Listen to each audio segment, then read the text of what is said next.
મહીસાગર જિલ્લાના લુણાવાડા ખાતે વિકસિત ભારત યુથ પાર્લામેન્ટનું આયોજન કરવામાં આવ્યું હતું। આ કાર્યક્રમનો મુખ્ય વિષય કટોકટીના 50 વર્ષ ભારતીય લોકતંત્ર માટે સબક આવો રાખવામાં આવ્યો હતો, જેમાં મહીસાગર જિલ્લાની વિવિધ કોલેજોના વિદ્યાર્થીઓએ ઉત્સાહભેર ભાગ લીધો હતો અને લોકશાહીના મૂલ્યો અને ઐતિહાસિક પાઠો પર પ્રભાવશાળી વક્તવ્યો રજૂ કર્યા હતા।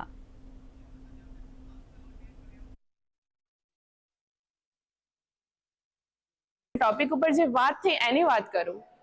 तो एनी अंदर जे समय हतो જ્યારે લોકોનો અવાજ નહોતો, જે રાઇટ્સ નહોતા, જે ફંડામેન્ટલ રાઇટ્સ કેન્સલ કરવામાં આવ્યા હતા, તેની અંતર્ગત જે દેશે જે સમયે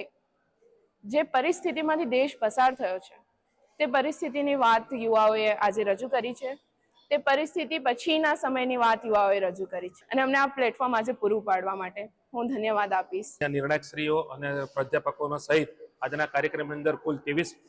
સ્પર્ધકોએ ભાગ લીધો હતો અને